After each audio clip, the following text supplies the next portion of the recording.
It's the Perlo Show, the Perlo Show. I gotta get some intro music. Although that is intro music. Hello, everybody. Welcome to the Perlo Show, the NHL extravaganza. It's because I like to say that word. Joe is here. Hello, Joe. Hey, how you doing? How's everyone doing? Hey, how's it going? NHL hockey news. Hope everyone's well, and it's a good start to the week. Post deadline, a bunch of good games last night also that we'll get into and break down, and then there's 6 games if my brain remembers correctly tonight that we're also a preview. So Yeah. And so we're not going to go back in our past picks, but I think Hockey News Reports has got it. You got it all programmed. Did you send it to me in my email? Because people are. Yeah, he wants to do a trade deadline special Hockey News Reports, and I don't really get. Somehow you're going to get points out of it, and I'm not really sure how to do it. What you're saying here, like you got to put. I don't know. I got to agree with you or something. I don't know what it is, but I didn't quite get what he wanted to do. But anyways, it sounds kind of cool though to do a trade deadline special, depending what he means. But yeah, you but have he, to know exactly what well, you're what up. he means is like you can get points as well for added to the point system. Did you tabulate the points for the one I sent you, Hockey News Reports? Oh, okay, gotcha. Did you tabulate the points for the points I sent you, Hockey News Reports? So we have that. So I can post that later, show everybody who the winner is over the weekend. Because we didn't do anything yesterday because it was the trade Deadline deadline. day. And it was quiet. And John looked pretty upset about that sometimes, that it was quiet. But I still had a blast, didn't you? Yeah, it was still fun, and then we had bombarded this when it came to the last hour of being on. We were about ready to sign off, and then all of a sudden you hear Anthony Mantha to the Washington Capitals for Vrana, Panik, a first and a second, and you're like, oh crap, we can't sign off yet. And then we started talking about that. So it's just the way the deadline's always fun and interesting because something, even if it's a boring deadline, something there's always something that happens that you're just like, oh, like baseball will have boring deadlines and there'll just be that one pitcher or one hitter that you did not expect to get traded, and you're just like, oh. Where Mantha, even though Detroit's been trying to trade him for the last couple of years, I'm going to be honest, I did not expect him to get moved because it hasn't happened in past years. So the fact that they actually found it and they found a guy that paid them handsomely in the Washington Capitals for Anthony Mantha. He has all the potential in the world. I think he can really work in Washington, but this was a big risk. They're another team I would say before we talked about teams how like Colorado's big favorite cup. You have Tampa. I would say Washington with this move is them saying we're going all in for repeat too. So I would say it would probably be after this move, Colorado, Tampa, and then DC when it comes to teams that just look like from the outset they're going full juggernaut for the cup at that point. I think it would be those 3 teams because that was definitely a high risk move, but also a potential high reward move because we know the skill of Mantha. He just fell out of favor in Detroit, but has a very good chance with Kuzi, like we talked about yesterday, and Backstrom to fall into favor just as quick in DC. And Vrana, I think, fits in perfectly with the Red Wings too. Plus, they got a first and second round pick. So we had the most interesting trade happen all of a sudden when we were about to sign Right. off. Craig Brack said, yeah, Sam Bennett did get traded, as you said. Yeah, I was hearing that he was happy to be back in Calgary now that Sutter was there. Turns out they, knowing, I should have thought about that Sutter would have been like, he asked to be traded. That's the old school way. It doesn't matter why you asked to be traded, even if you're happy now. If you ever ask to be traded, you're gone. That's the old school way. And Sutter is an old school guy. So he would say, well, if he has to be traded, he has to be traded. We need people here that are going to be here no matter what. So we can't take any. Now, that's kind of the philosophy behind that, is that we can't take any chance that there's still thought that they might do it again. If they're willing to do it once, they'll keep on doing it. Steele. That makes sense. That does make sense, and I think that was a good trade too, because Heineman was a second-round pick. They got 2 seconds. They almost got the same value as Hall's trade, Yeah, which is funny looking yeah, at it. And then a six went to Florida. Obviously, Flames fans are going to look down and go, "How come we couldn't figure this out?" If all of a sudden he starts performing in the regular season for Florida too, but Bennett's a guy you get for how his postseason numbers. You look at Pavelski, the Charlie Coyles of the world, all those guys, where he's just that biggest outlier between his points per game in regular season to playoffs is just outstandingly different. But he's a guy you get for the playoffs. The Panthers are trying to make a push, get their fans excited, and get to keep pushing and have a good, exciting team for years to come here. And I think that was a move for now, but also the future, because as you said, they can re-sign him. Heineman and getting another second for next year, 2022, we have to remember for the Flame, I think was smart too, because Heineman, from reading his scouting report, seems like one of those guys. They also said on Sportsnet they think he could play next year.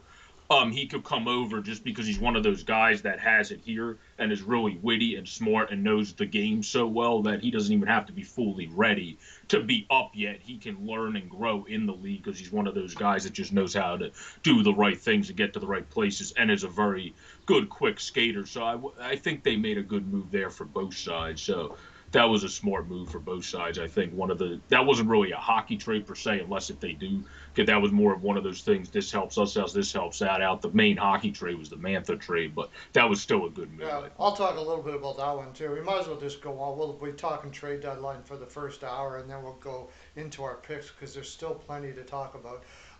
As far as the Bennett trade, since you brought it up, Bennett is just not the sharpest knife in the drawer. That's the problem. He's just not an intelligent dude. Uh, he's a good hockey player, but hockey IQ. I mean IQ wise, he's not up there. He can be a good third line center. When it gets to the playoffs and you just put your head down and drive to the net and you simplify the game, that's why he's so good. But asking for creativity, just overall in general, he does stupid things. He takes dumb penalties. He asks for trades at dumb times of the season in public. That is ridiculous. There's no need to do. You can do it behind closed doors. Um, he does stuff like that, and that's not. But I think in Florida, that's not going to really matter as much because he's just going to have to be what he is. Is pretty Yeah, much, yeah, exactly. he's not in Calgary. Everybody's looking at he was picked right after Reinhardt, or was it? No, it was right after Drysidle, I think it was, uh, and Yeah, that sounds more yeah, right. I it don't was think it right was after Eichel. Yeah, Drysidle. Draisaitl. Actually, I think Reinhardt was just before Drysidle, and those are two totally different dudes. Reinhardt is a brilliant hockey IQ wise, very intelligent dude. He doesn't have and I'm not putting Bennett down. When you watch him in the playoffs and he's playing his game, he's very effective. He's Yeah, he's one of those old school. He would have been better back in the day. Yeah, play. Yeah, 10 to 15, more like 15 yeah, years ago. When you just kind of ran towards the net rather than have the finesse and skilled game you kind of have more now. So yeah. He would have been really. He's a throwback to those kind of times. Yeah, no doubt about it. And I think Florida. I mean, look at what Florida has now with like guys like that, Hornquist, Verhage, him. That's a playoff built team. In a matter of 1 year, they went from a team that wasn't built for the playoffs, or even making them for that matter, to a team that is yeah, going to make it and could very well, with the type of grinding type style they have now, which you never would have thought about Florida last year, um, could do some damage in there. Zito's got to get executive of the year this year, don't you think? he's definitely up there. I mean, all their trades made sense for them because you're bringing in guys that are really like Bennett for a playoff run, and I think they really just did a lot of smart stuff here. You also signed recently, of course, one of the best goalie prospects in Spencer Knight, which is going to make it more and more interesting to see what happens with the Bob saga as time goes on. But the big key for Florida too is they somehow figured out a way to screw up a signing of a goaltender, and it doesn't even matter because of the prospect goaltenders they have, and um, like they're the one team. It's just weird. Like I was talking about that with my friend. Like we paid Briz as a Flyers fan, and it just screwed the team for a while. With the Panthers, because they got Levy, who's not even signed yet, if I'm not mistaken. Then they got Spencer Knight, who's one of the top prospect goalies. If you can somehow convince Ron Francis not to take Drigger, you got Drigger. So you have guys there.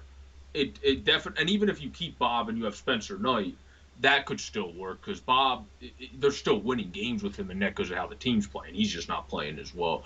Somehow you figured out a way to even avoid that. So yeah, Zito's done a good job. They've drafted well before him and now have continued to draft pretty well with him getting us because I don't think was Spencer Knight a Zito pick when he went there, or how many No, years? Zito just got there. I don't. Yeah, Zito Zito just just got got there. there in Right? the Yeah. Okay. summer. Spencer Knight was crazy. They signed Bobrovsky and then chose Spencer Knight at the same time. And I'm surprised Spencer Knight. Spencer Knight's got to be one of the nicest guys you ever want to meet because, I mean, if it was my son, I'd be saying, tell your agent you don't want to go to Florida. They just signed Bobrovsky to $10 million for eternity. Why would you want to go there? You know, it's not likely that you're gonna take over that number one spot, but he just took whatever, one of those guys that'll just take whatever comes to him, I guess. But Yeah, um, I mean, it was unlikely Chris Dreger would end up playing the amount of games as Bob played until he ended up coming in and really being astounding either. So you never really know with goalies until the season kicks off. No one thought Tomas Greiss would struggle to the degree he has in Detroit, where Bernier has been very good. So it just all depends coming into the season. As sometimes goalies are like relief pitchers in baseball. It's tough to peg who's going to get really hot that fall off a little bit of a yeah, pedestal. I know, but it doesn't matter. They're paying him $10 million a year. It's just not the best spot, and that's not the best spot for Knight. But even if he did beat out Bobrovsky, then what? It's a very awkward place to be for him. And if it was me, if it was my son, I'd be saying, if I was the agent, I'd be saying, you probably want to, probably be a good idea if we let Florida know that it's not our favorite spot. And that happens. That's the reason why we see players, like teams pass on players, and you go, how could they pass on that? Because, like I mentioned it several times before with Boston when they had 3 first-round picks in a row and they didn't take Barzal. I wouldn't doubt at all if Barzal said, I don't want to go to Boston. I'm sorry. Or his agent said, you got Bergeron there, you got Krejci there. Where's the room for Barzal in the next however long? Yeah, it's not going to likely be there, so we'd rather not go there. And as a general manager or as a team, you're going, do we want to, you don't want to pick a guy who doesn't really want to be there, so you end up passing. So that happens. But okay, as far as the the Calgary picking up the second, I think that was pretty good. I mean, it's unfortunate. It's Mm-hmm. unfortunate that they had to pick that high of a draft pick and go that route. But hopefully, Well, they pretty much picked up 2 seconds because Heineman was just a second yeah. round pick, and then they picked up an actual second round pick. And So now the next thing was, people will say, well, people have said, and rightfully so, they should say that Buffalo only got a second and Bjork for Hall, but there's some reasons for that. One of the reasons was Hall had a no movement clause in his contract, and he basically pressured them to go to Boston. He even said that himself. He yeah, just said that. So they had very little leverage for the trade. yeah, and they were saying they would have got more from a Western team. I was reading on Twitter earlier Yeah. today, but it was just, which is his right, but he decided he only wanted to go to Boston, so that kind of handicapped what the Buffalo Sabres could do. So they had to take Anders Bjork and a second round pick, which is for this year's draft Yeah. for the Sabres in that I bet trade. you that Western team was the Oilers. That would make sense unless if it was because they know they could re-sign him, the Kings, to since they have all the money in the Yeah. world, like they're, but. That would be the Yeah, only other possibly the Western Kings team I because would they're think not of. really they're out of rebuild mode apparently according to them, so that's possible. They're kind of in like moving, yeah, like showing good progress this year and then moving into the next year and being more in the playoff battle, even more so next year. So bringing in a guy like him, if you could have got him to stay, was staying on a beach might help with Yeah. that. Then you that might have been maybe the Western team. Hi, Joey, Craig, everybody in the chat. Thanks for coming in, guys. It's awesome. We will be getting to our picks. We're not going to go back to our old picks. And Hockey News Reports was busy, so we don't have updates on the scores, but we will tomorrow, I hope. Uh, but that's okay. We're going to do our picks for tomorrow, and we'll be talking trade deadline for the full 2 hours, even while we're doing our picks, because there's so much to talk about. But yeah, And the other part about Hall again was that it would have been limited to certain teams anyways. If he only wanted to go, who knows? Like who knows? Is it he's going to say now that he only wanted to go to Boston, of course, because he went there. But that's just kind of the way Hall is too. I always wanted to do this the whole time. Did he always want to go to Buffalo? I doubt it, but he said he did. Like, no, it seemed like from listening to the Sportsnet, Hockey Central, and both the NHL Network coverage that I watched last evening that I had recorded during the day while we were doing our streams, that he actually wanted to go to Boston. But Boston said we have to maneuver some things. So basically, be patient. And Taylor Hall wanted to have certainty on where he was going to be for the next year sooner rather than later. So then he took the money from Buffalo, and then long and behold, he just ends up circle. It comes full circle, and he ends up in Boston anyway. So if that is the case, then that would mean there probably is more merit to him saying I want to stay in Boston. Because that would mean he wanted to go there in the first place and just went to Buffalo because they paid him the money he wanted and he didn't have to wait because they had the money already rather than waiting. yeah. What did he say? Hockey News said Perlo to Avs, low risk, high reward. Yeah, I don't think Sakic will ever do a rental ever, right? Like and like I don't I just Hall doesn't seem a guy that Sakic would even entertain really. Um, he's looking for high character guys. One of the other things that people do when drafting is they really look at the character of the teams. I know Joe Sakic does, and if they seem like guys that are very money orientated, salary orientated, then they'll pass regardless of how good they are. And Usually that, Boston doesn't bring those guys in either, that's though. why, and yeah, and maybe Barzal was sort of like that too. That's why Joe Sakic seems to always get these great contracts because he drafts players that are not as money driven in their as Yeah, far as where they. I do feel like though with Hall though, because Boston we've talked about in past is the culture like the Yankees of hockey, where like you have to do as they say or you're gone. So they have to see something in Hall, not just skill set wise, but personality wise that gets them to go. We can make this kid the best version of himself he's ever been. Um, and that's what I think it might help him in Boston too, not just the on the ice play with the Bergerons and Krejcis and Pastas of the world, but also the getting the Boston culture, and maybe that'll settle him down and make him realize just how to become the most focused and best hockey player like he was that year we saw well one with the Oilers back in the day and then also like he was that year we saw in New Jersey.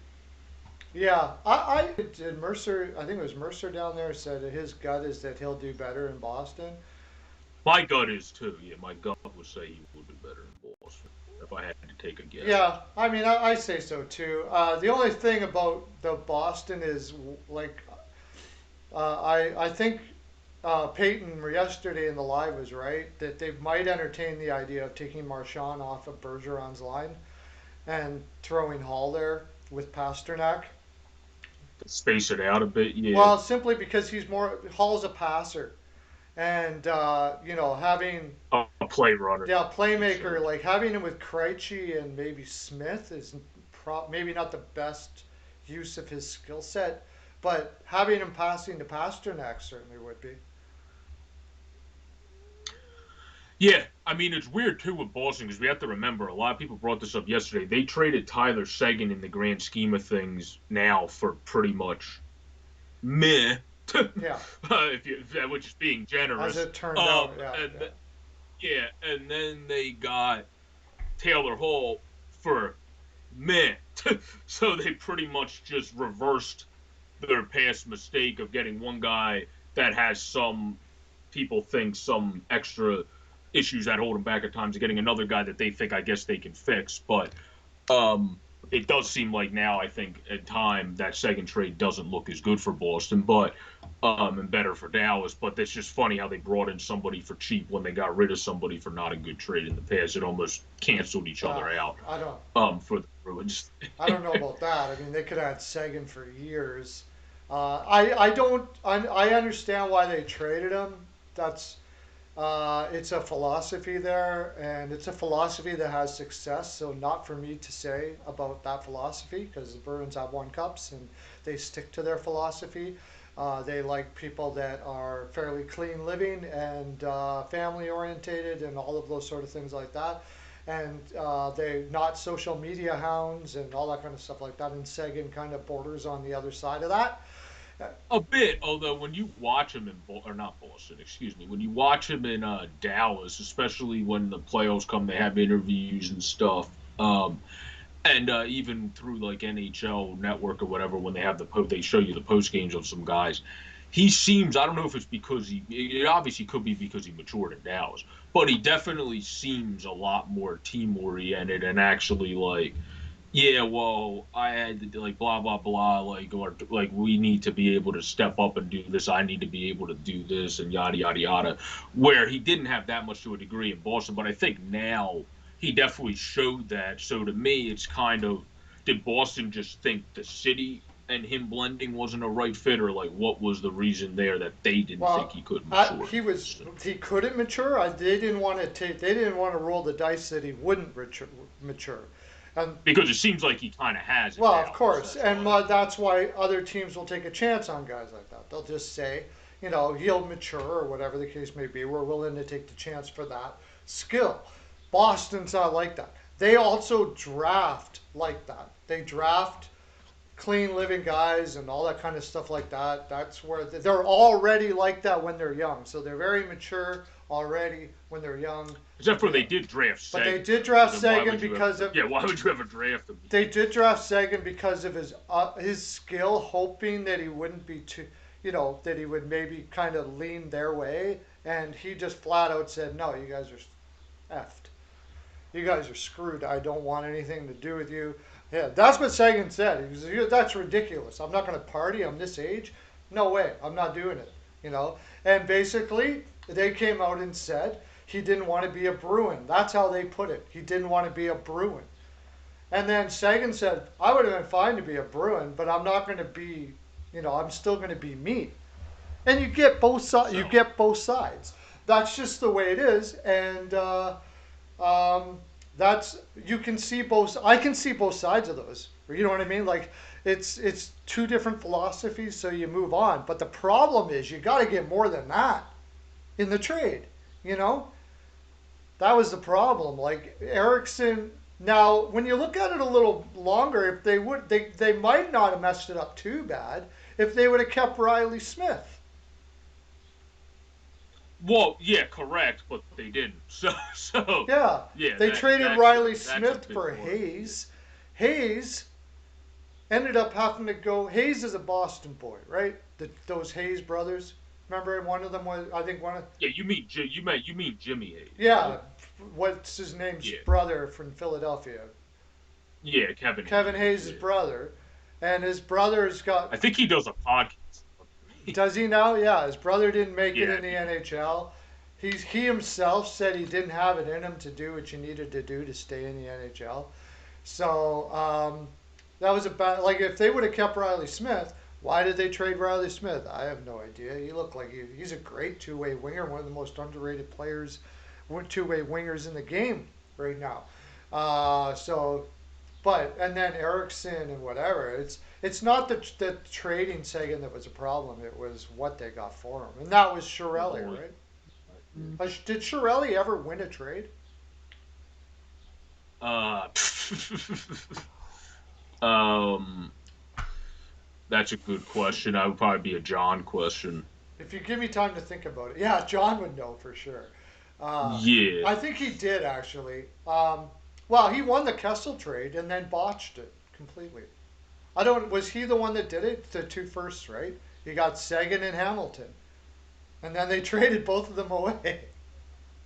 yeah, yeah. Then they traded Tyler Seguin because they drafted him. They drafted Dougie Hamilton, and then just proceeded to keep neither of them for the foreseeable future. Just So imagine if Boston had Sagan and Hamilton. Oh wow. yeah, especially since Dougie seems to really be coming into his own in Raleigh. I'm pretty sure is where the Hurricanes play. But in Carolina, so he seems to be coming into his own there, and kind of similar to how Seguin is when healthy, because he's unfortunately been banged up a lot for the Stars lately. Yeah. But when healthy, has done the same with Dallas. So yeah, it definitely seems like those two trades. What was the Hamilton trade? I don't remember Hamilton the. was for first and 2 seconds in 2015, which was a huge draft. And one of those firsts they had, that was the one we were just talking about, where they had three firsts in a row in the deepest draft since 2003, or was it? Yeah, in 12 years, over a decade, and they drafted Sinishin, Zaboral, Oh yeah, and Senishin. and Yeah, that's right, DeBrusque. Senishin. They went off the board for Sinishin and DeBrusque, and they could have had Barzal, Connor, and whatever. They could have had Barzal and Connor from Winnipeg. And not only could they have it, like, this isn't just looking back in the draft and saying, oh, they could have had that. This is, at the time, everybody thought they were going to take at least one of Barzal or Connor with those three picks. And I thought they were going to do both easy for sure. It was insane that they didn't do that. So, but again, there's a whole bunch of factors in here. Maybe Barzal said he doesn't want to go because Bergeron's already locked in as the number one for who knows how long there, right? So he doesn't have the opportunity for the salary that he would be looking for and all that kind of stuff like that. Connor, you're going to choose going to Winnipeg instead of Boston? I doubt that. They botched that one, I think. Yeah, well, it says for that one, their picks were like you said, Session. Their second round pick they got was Jacob Forbaka, Carlson, and then Luzon, who is playing, was the Oh, other they second got they round got pick. Carlo too. They got Carlo in that draft. That was the Um, one that they did. They nailed that. They yeah, nailed yeah. that one. Although I think this is going over the. I think with the first and the two Yeah, seconds they with the got, the actual second pick they they got got. with the actual Yeah, trade, yeah, they got for Bosca Carlson and yeah. then Luzon, who's actually playing. Where for Bosca Carlson, I'm not quite sure They're what not making it. He's. he's doing right I'm now. really actually surprised that Forbaska Carlson is doing as poorly as he is. He's not even doing well in Europe right now. I liked him too. I don't. That was not a bad pick at all. But they did get Carlo in the second round, so that was a really nice pickup. Yeah, with their actual pick, not the pick from that trade. But yeah, they did, and then they got Luzon in the second round with the pick from that trade. So you did get two defensemen that are now currently in your lineup. One is your best defenseman, and one that seems like he could develop into a good one if he stays consistent in Luzon. Yeah, So that seems good. Where Session looks solid playing for Providence when I watch him, he just hasn't been able to figure it out when he gets he called looks up. like he's going to be a He, third to fourth liner, and yeah, like he's one of those guys when you see him in the AHL, you think he should be yeah, more just from how he actually plays and skates in the yeah. AHL, but then he just can't figure it out when he gets called He's up. been like that his whole. He's got all the tools. It's his head. He's just got to get the game down in his head. He has a tendency to not know his spots on the ice too much. If he ever figured that out though, he's got a shot like freaking killer shot. He could be a 35 goal scorer, but it's going to all have to click. He's one of those guys that maybe one day in like by the time he's 25, you'll wake up and he's a 35 goal scorer. You know that happens. Like I think Leclaire kind of did that, didn't he? Sort of like a Leclaire, where he just woke up one day and all of a sudden the goals just started potting, potting, potting, potting. Yeah, it's also going to help when you're on lines with people that you think you're simpatico with, and your chemistry is just like mixing a wine and cheese, basically. So I think that definitely helps a lot too. But Mike definitely has a bold prediction where he's predicting Hull for a hat trick tonight, giving him more goals in one game than the entire season total he had Yeah, that in Buffalo that's of going two to be goals. interesting because which way is it going to be? Is Buffalo going to be mad? Like Hall has a way to really piss off his teammates. I can't put it any other way. This, He has a way to really. He's got a very condescending attitude. He's got this is what I've heard. And if this is true, this actually might change Buffalo's room in a way that they start they'll be crushing in this game. I have a feeling that that might be the case. I hope I'm wrong because I took Boston to win, but I have a feeling that that might be the case. So we'll see. But that is a must-watch game, as Mike said. Absolutely no doubt about it. I'm going to be all over that. and it's also interesting to see Rask is supposed to be back soon. I wonder if he'll still be one of the young kids or if he'll be able to play today. I don't know. I haven't read anything on them. Well, we've been talking a lot about that trade. We haven't even got to all the rest of them, which we won't get to because we're going to start our picks at 2. But we got 25 minutes, so we should talk about the other games. We will talk about that game, Mike, and everybody that's in here when we start doing our picks for who's going to win tonight at around 2 o'clock. And we'll be talking about all these trades probably for a while. But let's go to the big one at the end. We might as well go to that. I mean, I'll start because you already talked a little bit about it. The Mantha for Verana trade, which is basically what it is, with throwing in the not throwing in Detroit getting Eiserman scooping up some killer draft picks out of it too.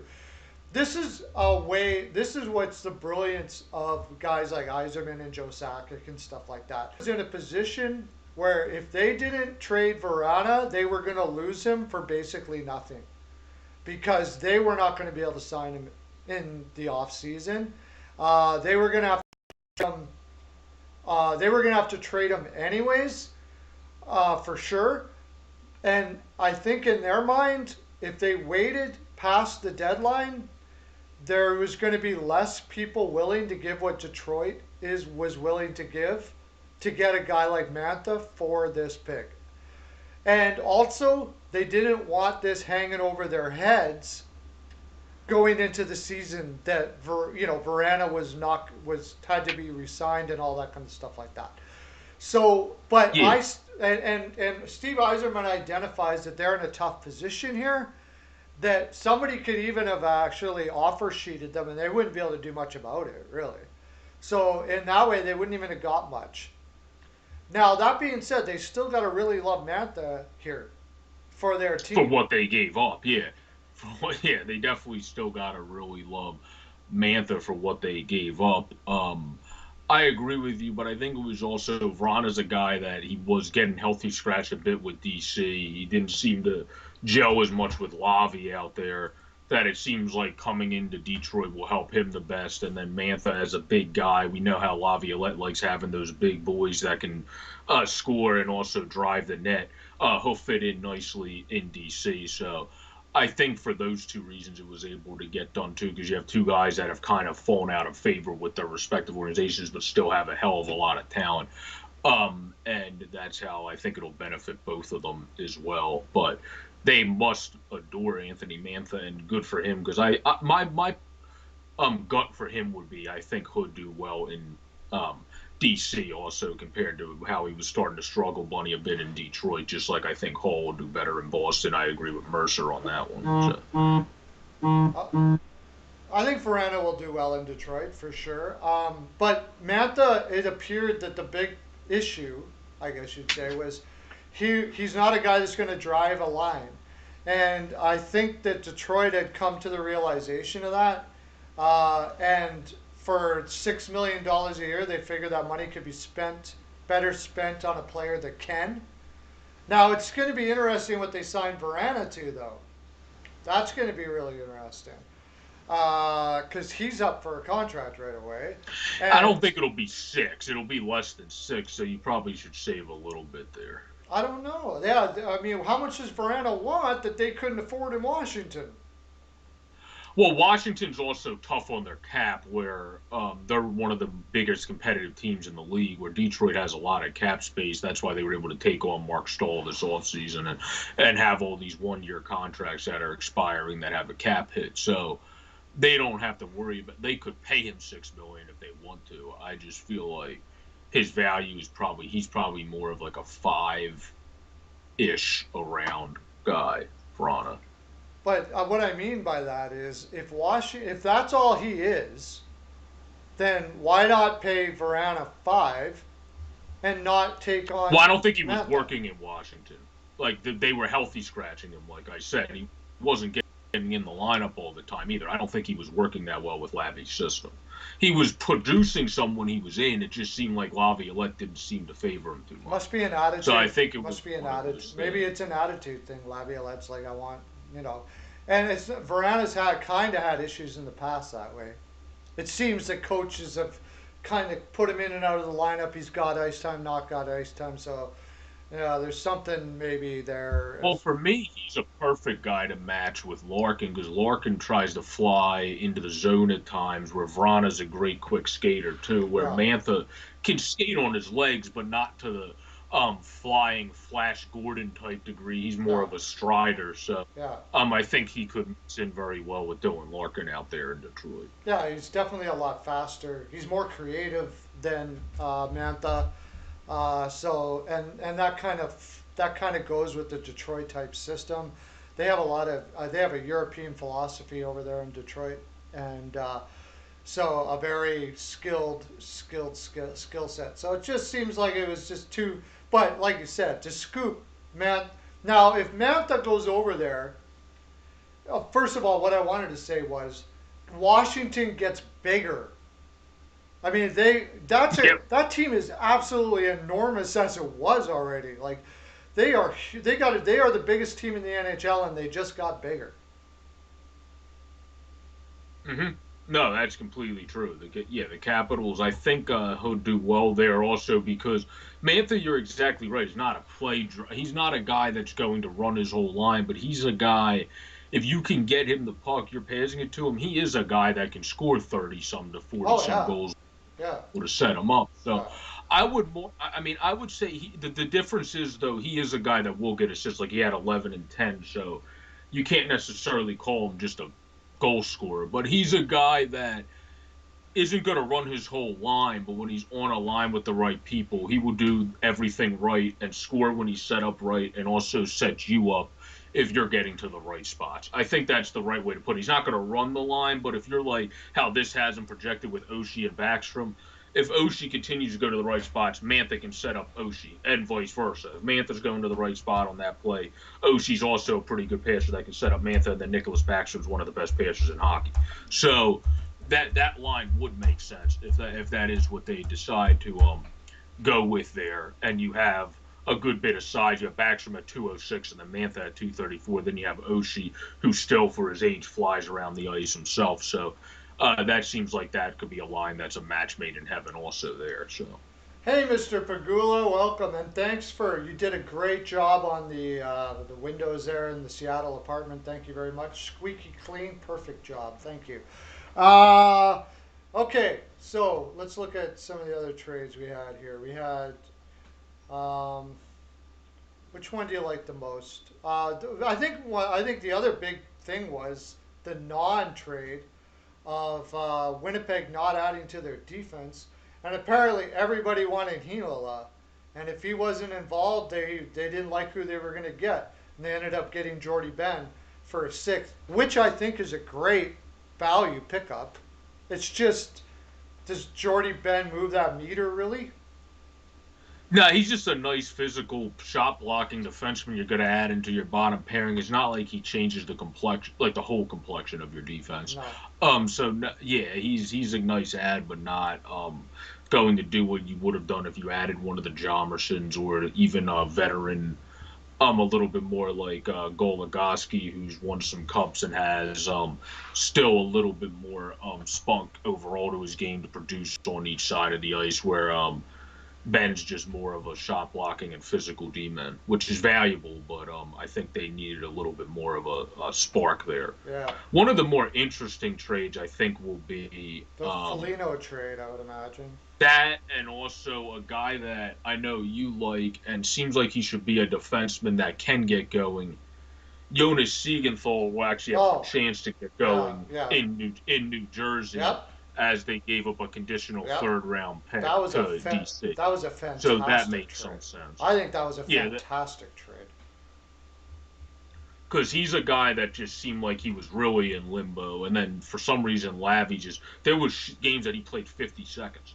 He would be dressed and literally play like only the last shift of the game. So he's another guy I think just needed to move on from DC and go elsewhere into a system that allows him, who has some obviously offensive skill set as well, to do in Lindy Ruff's system and kind of push like you see the Devils defensemen do, and also get back, which kind of plays more to his style than the more physical nature, and also trying to get into those dirty areas that Lavi kind of wants you to do. That's not as much of his style. Yeah, yeah. No, I love Siegenthaler. I think I like what Fitzgerald is doing there in New Jersey. I think he's making all the right moves. I'm really kind of I don't think New Jersey is going to be that far away with um, a guy I who think Tom Fitzgerald what's is that? actually the father.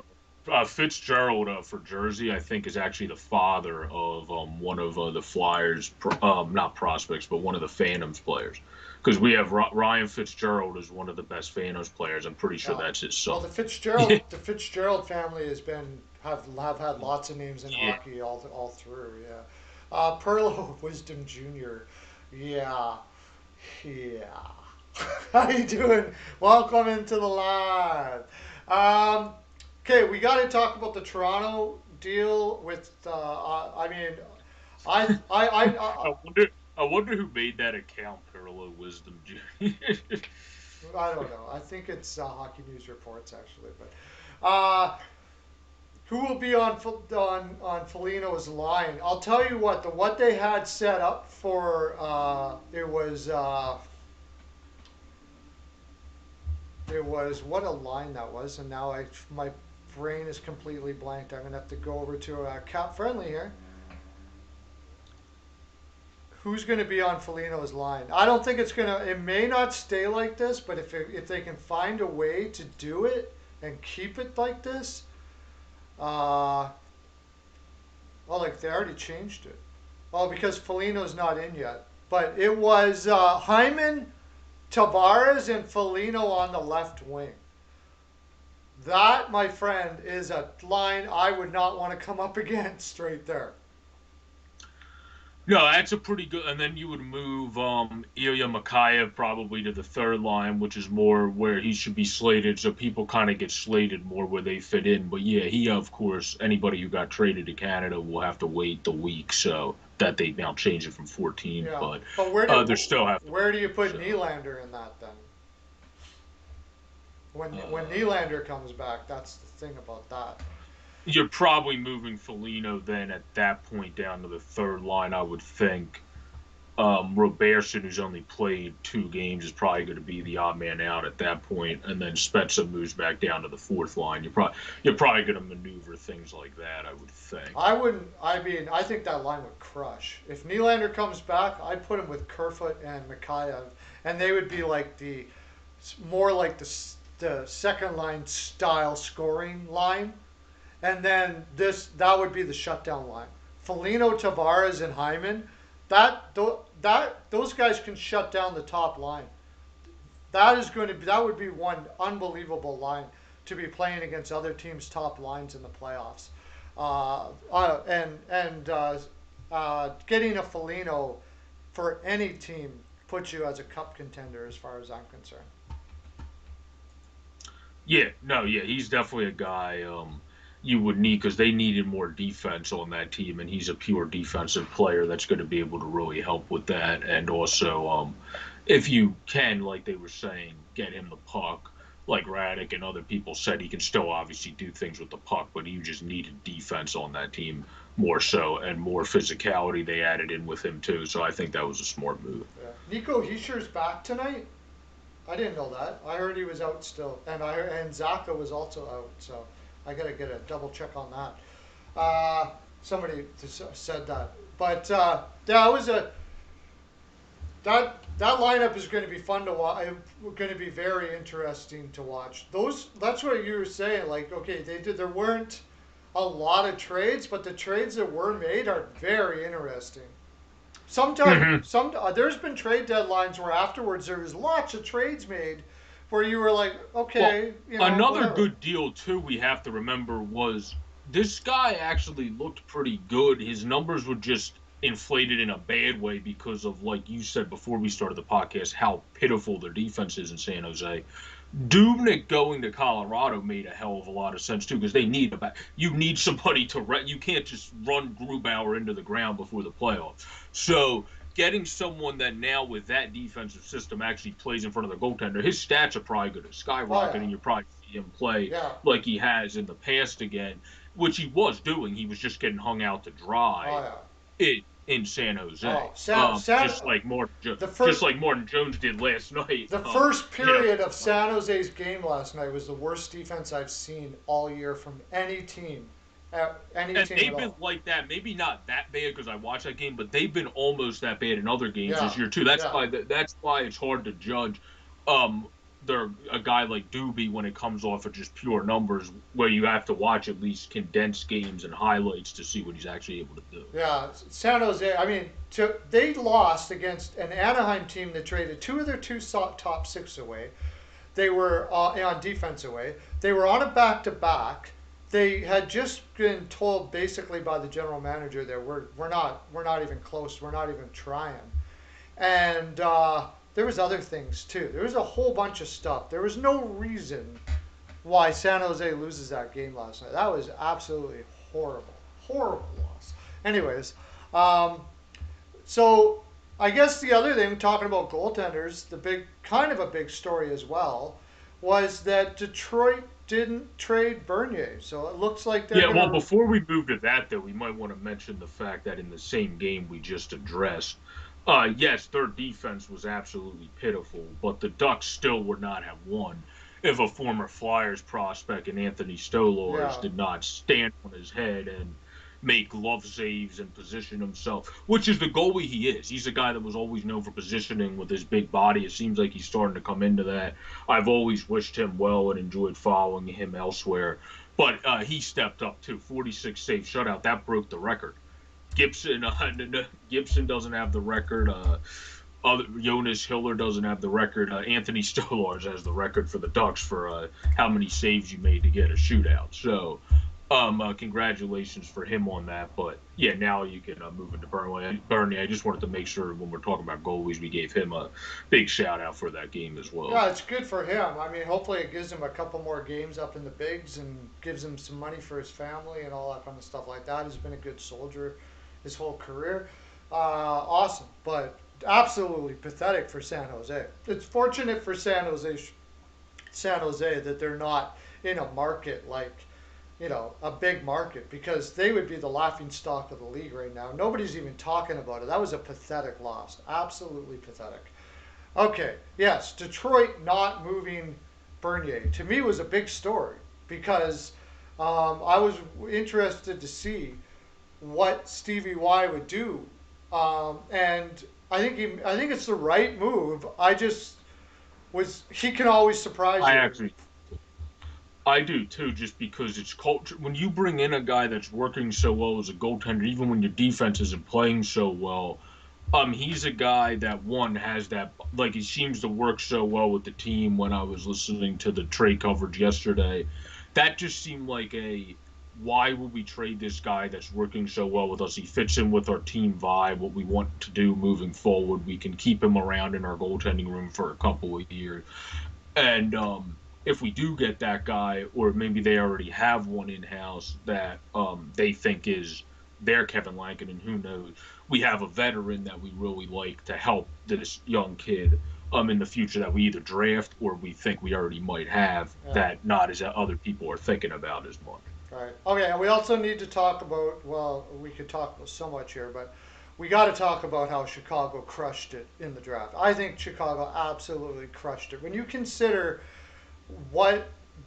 how they still brought in people for now, and still brought in people, some more assets for their future. They absolutely crushed what they were trying to accomplish, Yeah. for sure. Yeah, I don't think they even wanted to trade Yarmark. I think that just fell into place since the Gaudette trade. The Gaudette trade fell into their lap, and then Uh, they just said, well, now that we have Adam Gaudette, we might as well see what assets we can get for Matthias Yarmark. And then they liked the give, and then they ended up taking that trade. So yeah, they were definitely smart, bringing in Conley, Bjorkstrom. When I was listening to a guy from the Tribune that writes for the Blackhawks, he was saying this is actually the main reason they made that trade because they think they will be able to solve his issues with what was going on with the NHL and everything and not being very much in line with the Panthers. They think they'll be able to bring him back over for next year, he said, for this, but and integrate him well into their system. So he'll be a guy that they're identifying as a guy that still has a lot of potential they like, and they also really like Stillman, that guy from the Tribune was saying, and then Conley's just a good veteran. You bring in amidst a bunch of other younger players, so that was a smart trade. Also, you brought back in Hinostroza, who has familiarity with their team. You only gave up a minor league forward in Morrison, so yeah, I agree with you. I think they were very smart at the deadline. Another team that was San Jose, for taking Wilson, taking all those money grabs to help teams just to get extra draft capital. right. Yeah. Um, Getting Stillman was just stupid. Like, that Stillman. You watch out for Stillman, everybody. Riley Stillman. He's going to be in their top four, maybe even their top two. I'm really solid on this guy. I was actually really surprised if Florida didn't they let him go like that. What did they get back? What was that deal again? It was That was the deal. They got another defenseman back in Carlson who wasn't doing as well for Chicago, but I guess the Panthers might think they can get him going for them. And then Walmart, who's more of a playoff run player than a guy to have on a Chicago S team anyway. So that kind of Walmart kind of reminds me of a younger version of Pitlick. oh So yeah, kind of would rather have him on a team that would go into the postseason rather than a yeah. limbo team. He's like one of those guys that just makes me think of a guy that'll move around a lot simply just because playoff teams will say this is the energy you want Yeah. for when you're making a run to the postseason. Trade for him. He's like a younger Pitlick, like one of the Walmart. yeah, Walmart's not good enough. Doesn't score enough to go on your top line. He's not gritty enough to be in your bottom line. exactly. Just like a vanilla guy that you can throw in there when you need him. That's what it was. They wanted to remove Connolly's contract, and Chicago made him pay full force for it by getting Stillman. I think that's And Bjorkstrom too. Yeah, yeah. That was and they got rid of Connolly's contract so they could get Bennett, which could work out really good for them as well. So we'll see. But honestly, I really think they might look bad with losing Riley Stillman like that. I think they could look bad in that trade. As far as yeah, he already played immediately. He's a guy that came in and immediately already got inserted into that yeah, Chicago yeah, lineup. So yeah, and they need defensemen in Chicago. Also, watch out for Gaudette. I was saying this before. We'll find out if I was right, but I identified Gaudette as a guy who was being wasted in Vancouver, he and won the Hope in college. yeah, he was being wasted in Vancouver, and I think Chicago is going to work with this guy. He's got a killer shot. Like, I don't mean just a little bit. I mean, if this guy gets honed in, he's a 25 goal scorer, I bet. They just got to, it's defensively and stuff like that. He's got to work some things out. I don't know why they don't want to work with people there in Vancouver or whatever. I don't see a problem with his attitude. I don't know what it is. But anyways, I think Chicago kicked butt. And Janmark, in the long run, was probably not in Chicago's plans. So to pick up a second and stuff, throw, And a third, a yeah, second and a third. yeah. Oh, fantastic job. I mean, Godet now gets to go in there. They don't really lose anything, so they can still strive for the playoffs. The players still feel like they're moving forward. I mean, just absolutely perfect. There is The one part. Ballards are geniuses. Yeah, there is one more trade. That was they did good. Chicago did really good. Like I said, Wilson did really good to bring in draft capital. But there was one more trade that just made logistical sense. It wasn't a hockey trade because it wasn't for the future. It was just for probably this season fitting into a defense. But one of the guys that's brought his career back and became a defensive defenseman when he was once a former high draft pick to actually really hold his own now is Kulikov, who of course you're for a conditional draft pick your Edmonton Oilers were able to get. He's been a little underrated and actually has had very good defensive grades and has looked very solid in recent years. So he seems like a very smart and good pickup for them on the pretty cheap as well to get a late conditional draft pick there. So I think that was just one of those good logistical moves. Like Peyton said, I saw on his Twitter yesterday, your team's like a year away from having some guys come off the cap and really being able to spend more. Where that's why at this deadline you're a bit more conservative, but that was just what happened to be conservative, a smart move for me to make. Yeah, I agree. There's a lot more that we can unpack with this, and it's fortunate that there wasn't a lot of moves, or we would have been having just as long of a day the next day talking about all the moves that happened. We were on for 6 hours yesterday, boys and girls, for that trade deadline show, and I didn't. It didn't feel like it went past like. Actually, Kulikov's, I didn't realize. I just looked up his numbers. His Corsi for this Oh year, yeah, his yeah. is a 53.5. Yeah. Yeah, Peyton, the prize there, Peyton on the radio. He's our resident stats guy as well, quite a bit, and you are too. You're a big stats guy as well. And he said that, and that was really weird because I follow stats guys, and when he was in Winnipeg, his stats did not look good. So he somehow turned it around there, and now looks good. And I haven't been watching him in New Jersey all that much, but I'll be watching him a lot now that he's an Oiler because I'm an Oilers fan. So yeah, that'll be interesting to see. I hope he does really well there. We Well, definitely. his numbers went up last year because looking at them here, he was a 50 or 46.3 back in 18-19 for Corsi for, and then all of a sudden he went up to a 50.9. So his last year in Winnipeg is when you started seeing the uptick, Mm, and then he went from a Corsi 4 percentage at even strength. Instead of being in the minus there to minus 1.7 in what year was that? It just loaded weird we on me. got In before the 17-18 he was a 1.3 last year and then a 1.8 this year. So all his numbers are trending up. So that just seemed like a smart trending up Well, trade. that's And interest. how's it going? That's interesting because we're gonna have to go to a word from our sponsor here right away. But and then when we come back, we'll be going for our picks. So we'll do our picks. We'll talk about all the games, and we'll continue talking about trades while we're doing that. Um, the It's interesting you say that because his Corsi and all of that, his underlying numbers started to improve in Winnipeg. If you notice, defensemen tend to become much better defensemen when they're in Winnipeg. You've got, even Forbert is putting up some good fancy stats right now. And what's his name that they picked up from Truba?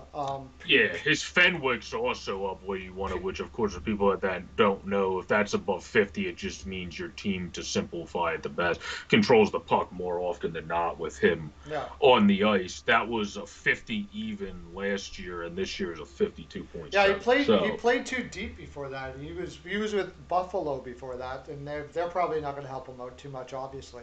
So I guess when he went to Winnipeg, they kind of helped him get his head wrapped around flow of the game, possession, and all of those sort of things like that. And they seem to be doing that with Pionk, Forbert. There's a lot of defensemen there.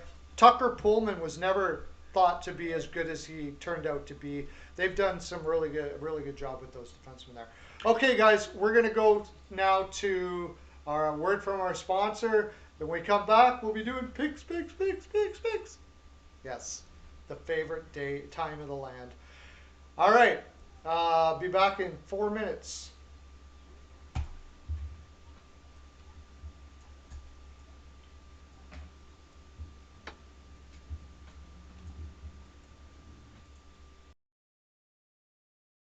CCC Resorts and work at the Windsor or at the club, one of 2 locations, both in Manheim, Pennsylvania.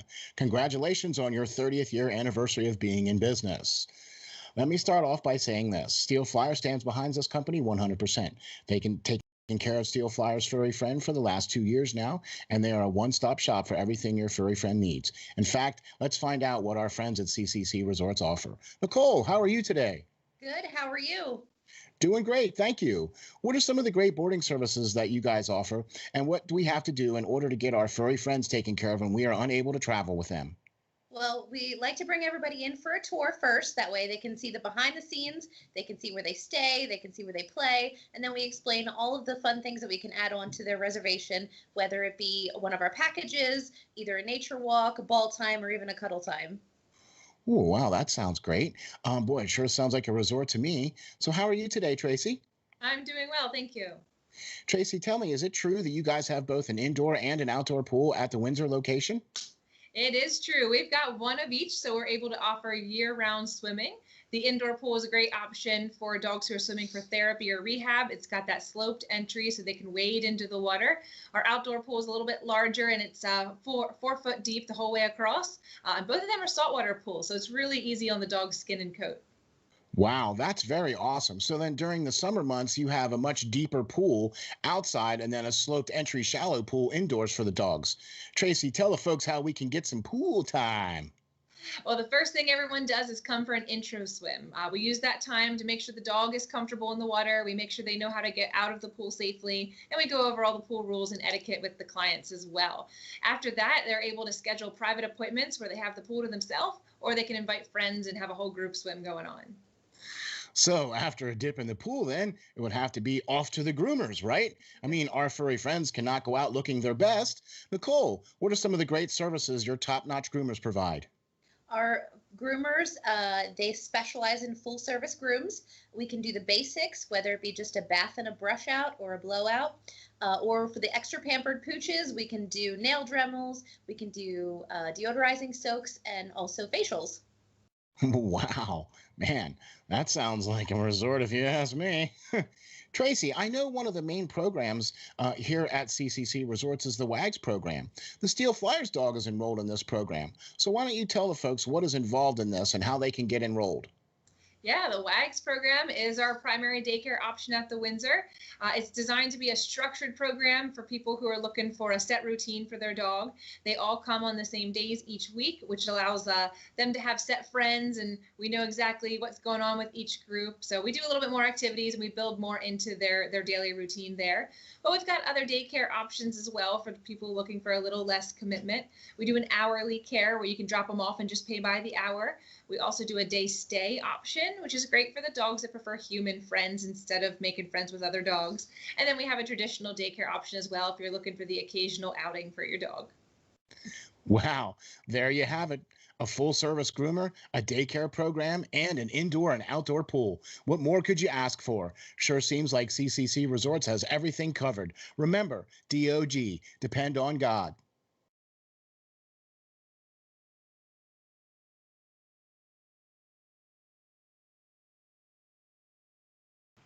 Now, why the hell did it even go off? Huh.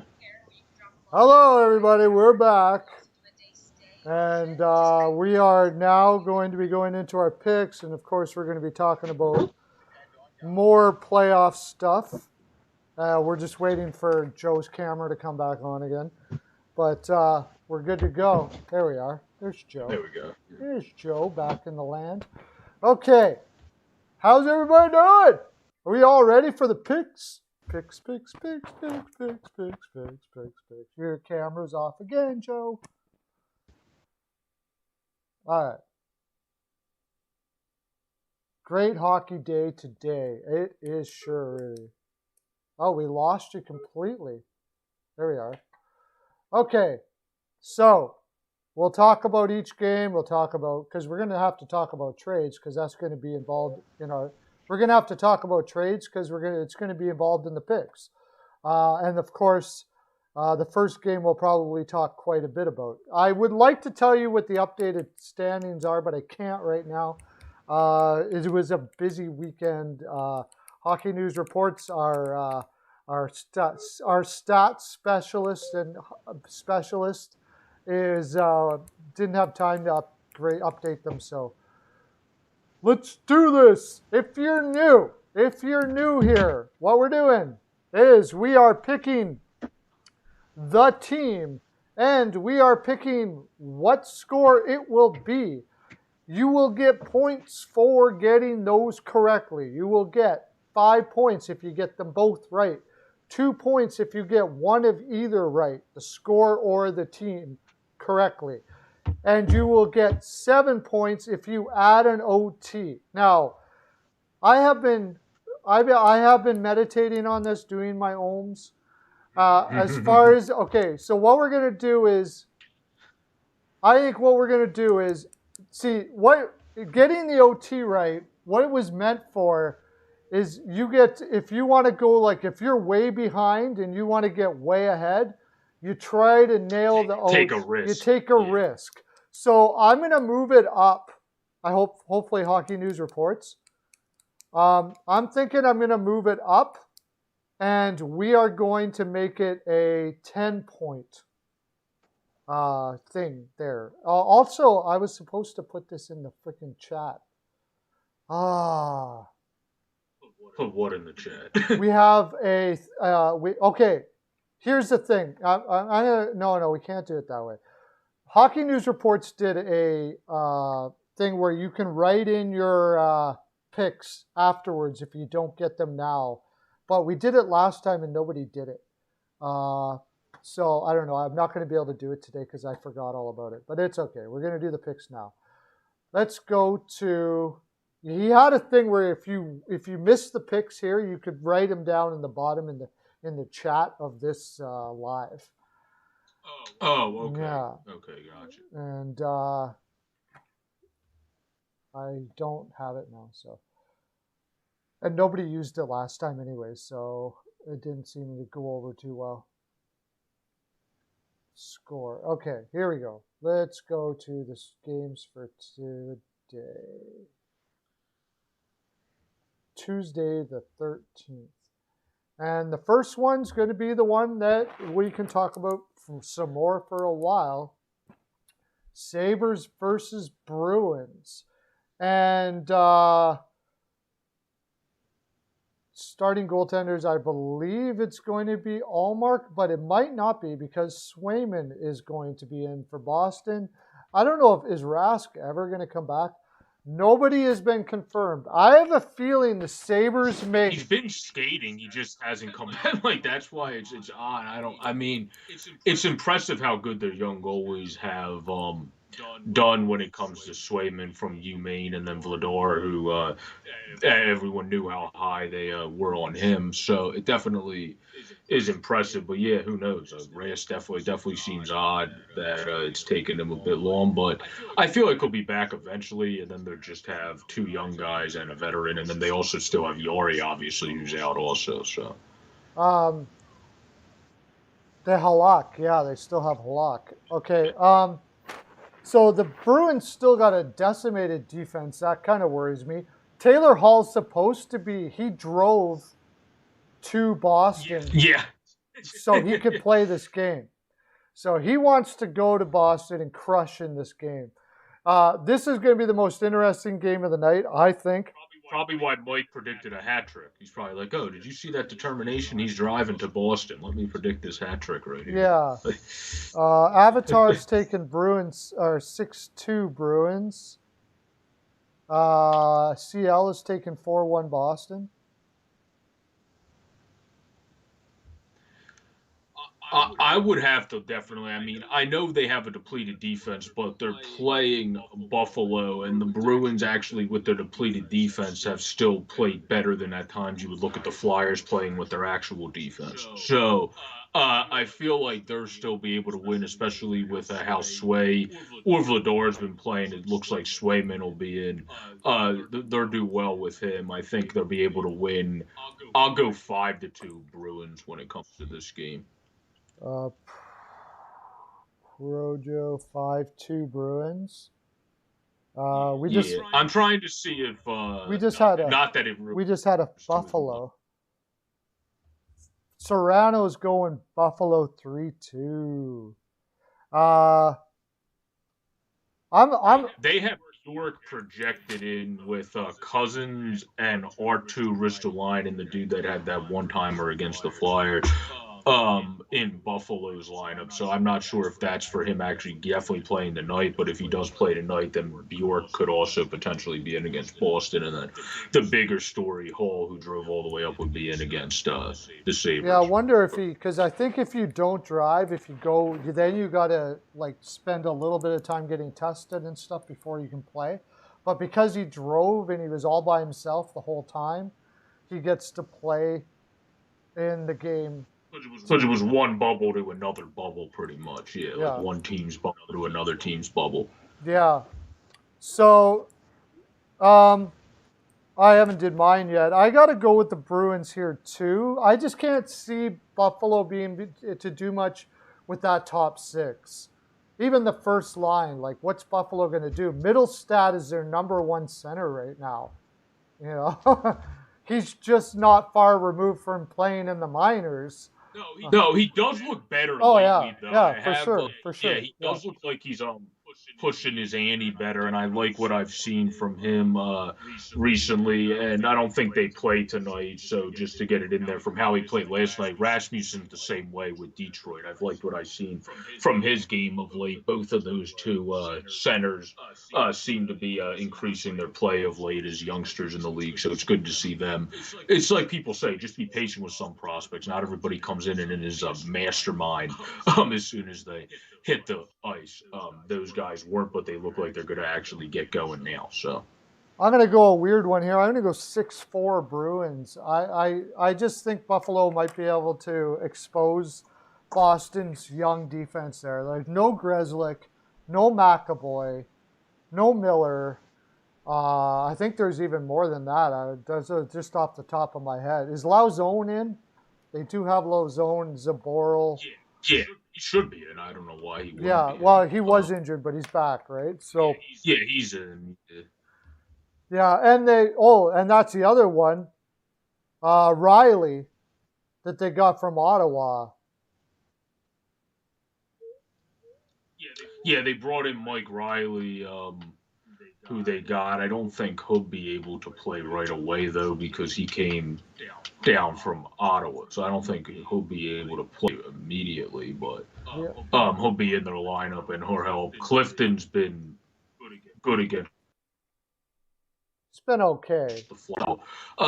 They have a defense. They're mixing a lot of guys in. It's just a lot of guys. Their young goalies have stepped up, especially Swayman. Vladar had a couple bad outings, but looked good in the other two. So, and he's still young. I think they have two good young goalies there, plus whoever the heck comes back first out of their two veterans there in Rask or Yara with his COVID protocol, the illness, he's on the protocol, so I would assume he'll be back first, but we'll have to see as time goes on since Rask was skating. But I think they'll be fine and they'll be able to easily win this game. But did you actually go with 6-4 because you think Buffalo could get going, or were you watching a military movie last night and you just heard, okay, 6-4? Yep, 6-4. No, that's 10-4. Oh, 10-4, you're right. Yeah. There is a 6-4, but I don't know what it means. There's a 10-4, a 7-4, and 8-4. Like they all have different ones. But for military. But no, I just think that it's possible that they can Boston's that defense is pretty vulnerable right now. I think it's possible that they could. Now, it's also possible that Boston just plays super defensively against Buffalo. And knowing that they should be able to outscore them, so as long as they don't allow them to score, that they'll be okay. I think there's a good chance of that too. So we'll see how that works. But Steele said 6-2 Bruins, by the way. Oh, Steele. Okay, sorry, Steele 6-2 Bruins. Okay. Was there any more? There was no more trades. What did Buffalo do as well? They did something else. They traded Montour. They got a third. Yeah, Montour for a third-round pick to the Panthers. Yeah, I mean that was actually not bad considering. And then Eric Staal to Montreal a little bit ago now. Yeah, what did they get for him for that third as well? I think I'm trying to remember what the Stoll trade was. I I can think scroll it was a back. third or a fourth or something like that. So they picked up some assets. Not too bad. And so they got a second, Third, and a fifth. a third, They and a got a fifth. So they got a third. second, a third, a fourth, and a fifth. They got lots of picks to be able to use now to rebuild, keep on the rebuild, the 10-year rebuild. And then one trade that happened before that in March too paid out last night for the Ducks winning that 4-0 game. I just saw that from the Eric Stoll trade. I went back to scroll for you. Morand and seventh to Tampa is what was traded for Volkov, who scored 2 of their 4 goals. I liked that move. I watched Volkov in Tampa Bay, and I was like, he's probably going to move on somewhere else because they're too deep there. And I think Anaheim identified a really good player there. That was a nice move. Well, they might have done it twice because you got him as a forward you brought in, and then you're also the team that traded for Hayden. Traded for Hayden Fleury. So they might have done that with a forward and done that with a defenseman, 2 guys that were in stacked lineups that were not really going to get opportunities where they were at. Yeah. No, they've done that quite a few times. They tried it with Milano, who just still can't seem to get. It still hasn't worked out. And Danton Heinen. But, nice try. There was they could work better in your system or whatever. Nice try. But I think, you're right. Those 2 in particular, Volkov and Fleury, I like them even better than Milano and Heinen. Nice moves. Okay, let's get to our next game then. What do we got? 20. Oh, yeah, we got. How many games do we got tonight? 6. We only got 6, so now we got 5 more. Yeah. Which the other 7:00 game is either Rangers and Devils or Flyers and Capitals. Okay, so we didn't really talk about the Flyers moves. We did talk about the Washington move. Mantha won't be in there. We'll be doing Flyers versus. No, unless he drove up from Detroit, which I. Capitals here, and with Brian Elliott in and Ilya Samsonov in for the Capitals. I would say I don't know. Well, you talk. I don't know what to say about it. They just, well, the Flyers, of course, got a 5th for Raffle, who I would assume did drive to Washington, being it's right down the turnpike.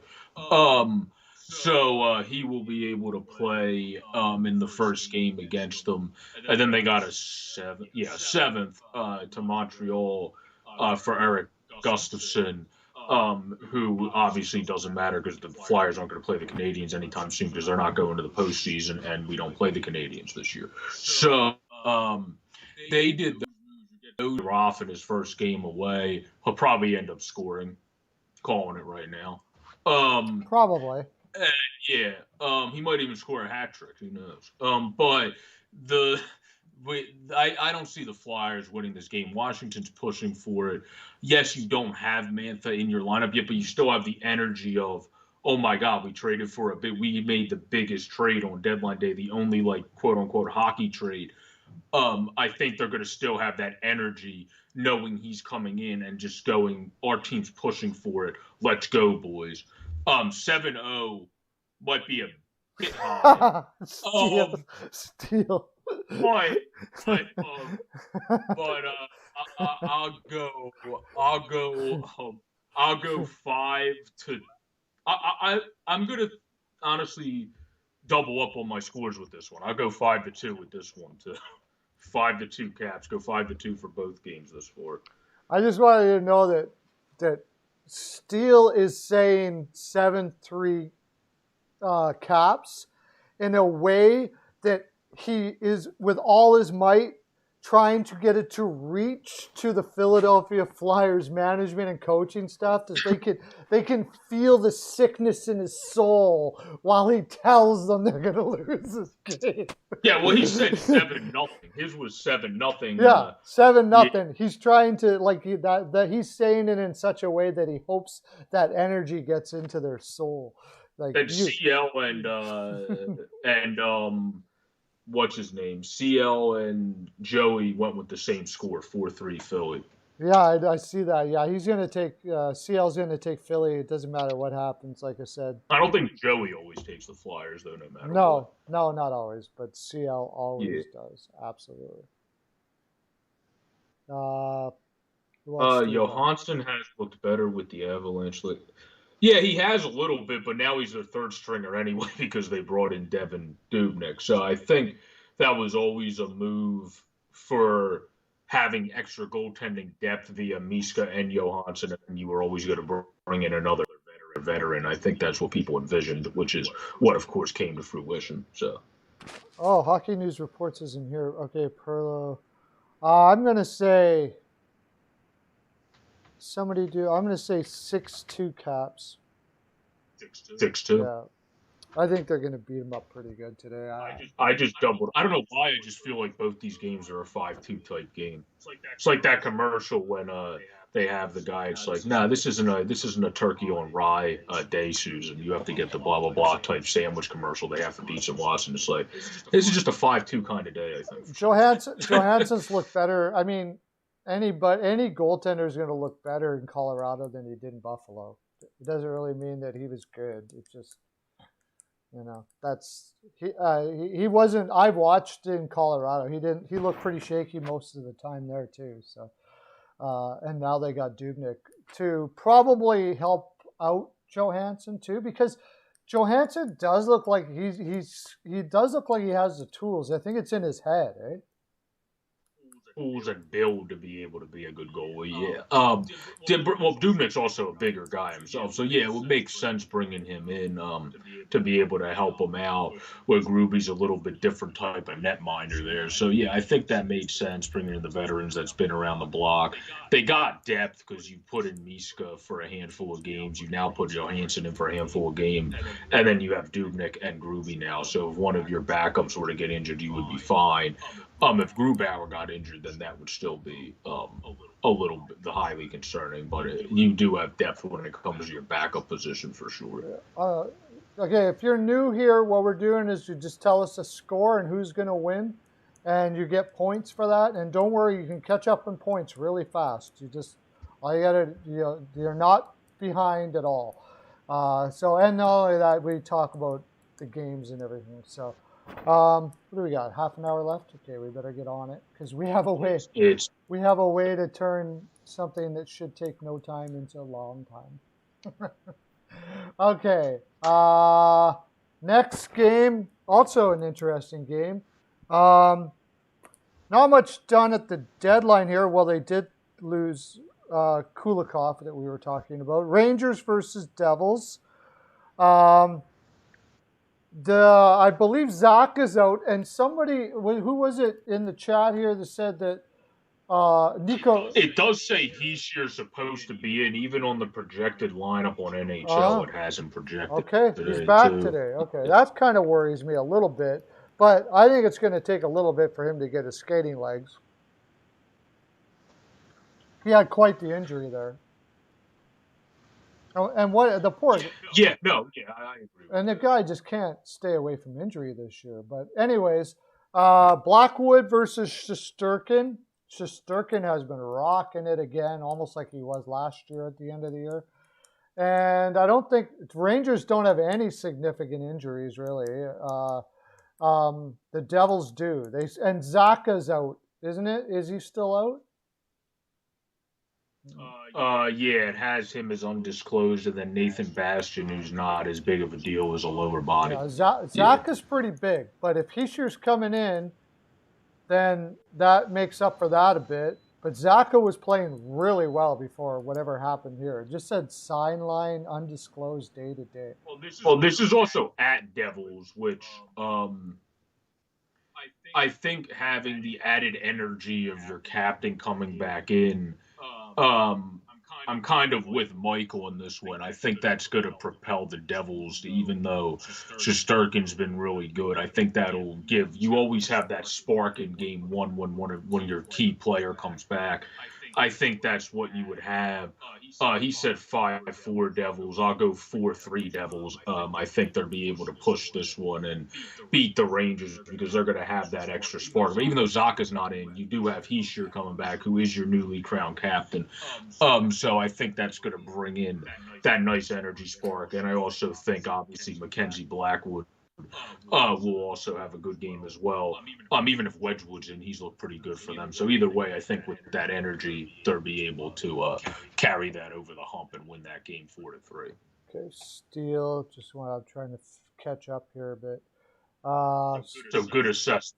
4-3 Rangers in OT. I over on NBC. I want to let you guys know the NBC one is just one that is my go-to. They have Heischer out tonight. If Heischer and Zaka is out tonight, I can't see them winning that game. They have no centers except for Hughes. That's it.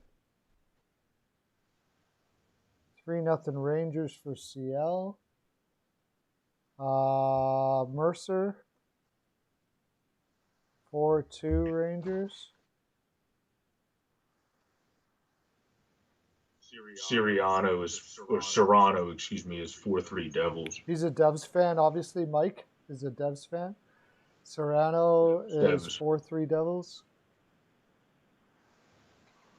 That's what I said too. I said 4-3 Devils. Okay, Also. Joe. 4-3 Devils. Both Joeys seeing eye to eye. There you go, Joey. It's the Joey connection.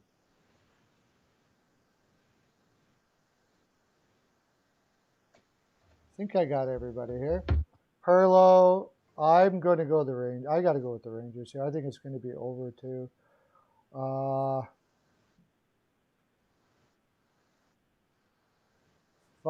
Rangers. I'm saying that based on the fact that if it's true that Heischer and Zaka's out, I can't see New Jersey winning that game. That's too much loss up the middle. There's not too many teams that can have their top two. Well, Hughes, you can make a case that Hughes is their second, but lately Zaka's been crushing it. I think he's going to be very good. It's taken him a while to get it figured out, but I think Zaka's going to be fantastic. And I think Hughes is too. I think they played him a little too early. He's looking a lot stronger this year, though, right? He was one of those other guys that has a lot of smarts to his game. You can call him up before his size catches up, just like the Flyers did with Fairby, and then you saw him step it up this year, and it's what you saw with Hughes. So yeah, I agree. He came up a bit early, but it makes sense for some of those guys because all they're going to do is absolutely demolish the AHL if they're playing down there. So if they're smart enough to come up right away, you might as well let them grow into their own if you don't think it'll negatively affect them in the NHL level. So it made sense to me. But yeah, I agree. It seemed like he was a little bit not caught up strength-wise, and he definitely worked on that, and it showed big time. This season. Once he grows into his body, it's going to be interesting to see what Hughes is because he's done very well considering he hadn't got the bulk up yet. He was doing very well. I think he was getting criticized, unfairly criticized for what he was doing. I thought he was doing really good considering he didn't have the physical attributes yet to be crushing it up in the NHL. But his skill level was no doubt about it. Now, Zach on the other side is like the exact opposite of that. He did have the physical attributes. What he didn't have was the skating wasn't quite there yet, and he didn't really have the mind yet for the NHL level defensive play. And he was figuring all that out, and it was taking him a while to do it. And now it appears it has come to fruition, and he looks like he could be a darn good second line center, playing both ways. In the mold of like a Mikko Koivu or something like that, like really strong center. New Jersey could be one of the most stacked teams up the middle in the league very, very soon. Yeah. I mean, he played smart and came in just like you saw Kako, who's still growing into his body. He plays smart, but just is still growing into his body. So eventually, you see the point production come up. It's kind of a little bit similar with Laffy, but more so with Capo. That it's the same thing for those guys. Once you see them grow into their bodies, the point production will come up. But if you just watch them from a pure hockey sense, you can see them with their smarts and wits on the ice. If you just look at the stats, yeah, you're not going to be impressed. But if you look at highlights or watch like at least a good amount of condensed games like we do per week of the games you don't watch, they'll show you in that moments where you go, well, yeah, he looked really good. He set up that play good. He knows what he's doing. He just needs to still grow. Yeah. I mean, his perimeter game, and it's important. You don't want to only play a perimeter game, but Hughes' perimeter game is fantastic. He reminds me of Goudreau with a lot of his moves and stuff like that. But he's got that one-step speed that he can zoom in the right spots. And once he has the size to stay in those spots, I think he's going to be fantastic still. Do I think Quenneville can get Gusev going? Well, if anybody can get Gusev going, Quenneville can. But I mean, Ruff is no slouch as a coach either. I don't know what happened. That might have been system because Goose did good when he first came up, 44 in 66 games, I think it was. Where they then brought in Ruff. It might just be simply, it's not that Lindy Ruff's a bad coach, it's just his coaching philosophy might not gel with Goose. That's happened with players in the past where maybe going to Florida, whoever he ends up getting matched with when he goes down there, if he ends up with Ajari and Tippett with in Vetrano's line or who they end up pinning him with there, it seems like he'll be with guys that can help them out. They got more spread out scoring than they thought. Tippett's coming into his own. Speaking of a young guy starting to show he's growing into it a bit too. Vetrano was a good pickup for them.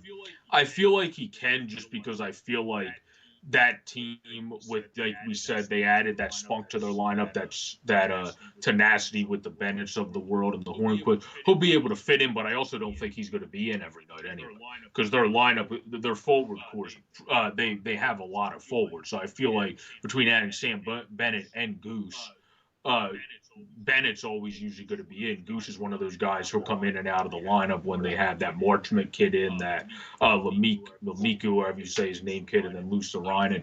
I don't think he'll always be in, but I feel like you will see him bouncing back with Joe Quenneville. That's probably the better way.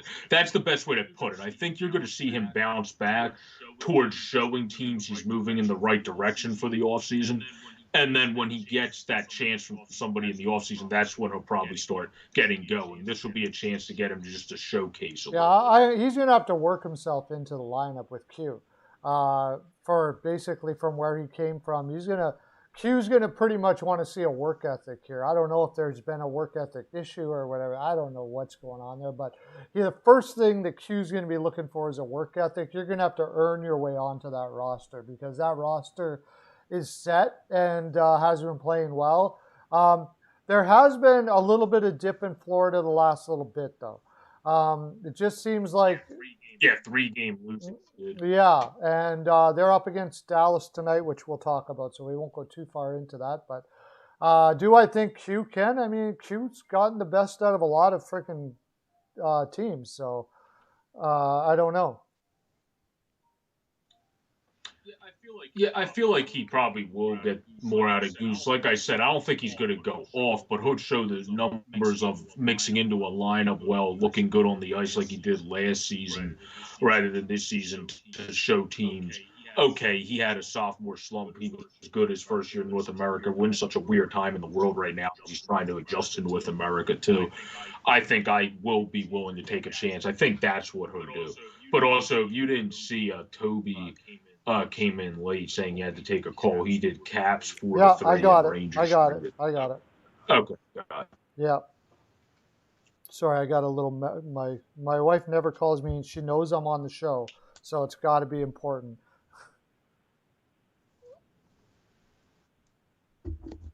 Okay.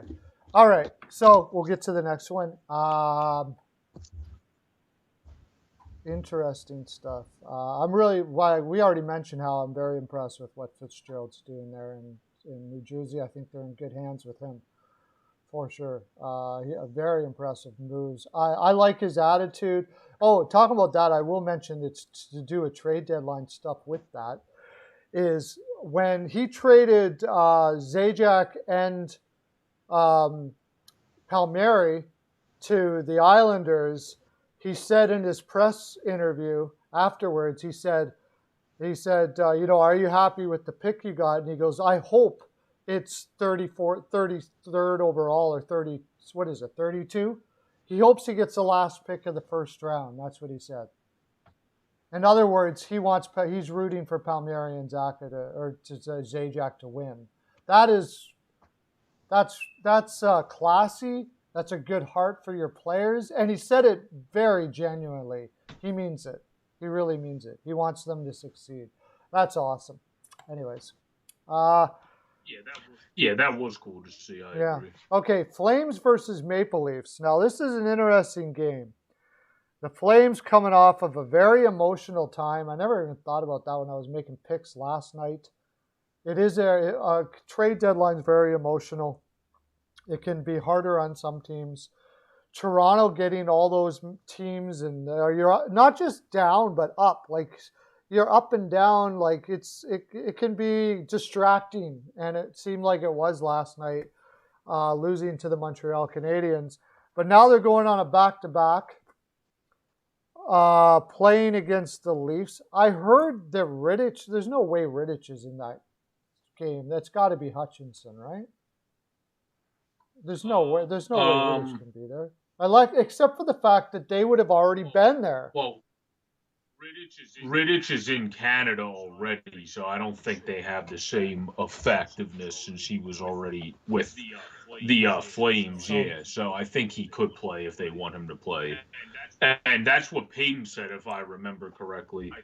I thought I remember Payton saying Rittich was going to play against his former club tomorrow. He was already slated to play yesterday even. So it seemed like that was the way it was going to go. Let Rittich go against his former club and give Campbell the rest. I did not see.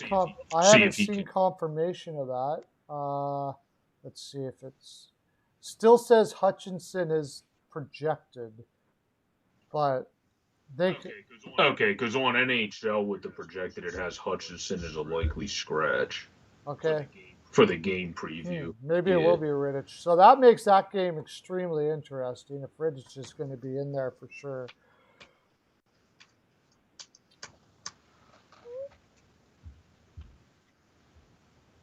Did you see did I receive the Bruins line you sent earlier? No.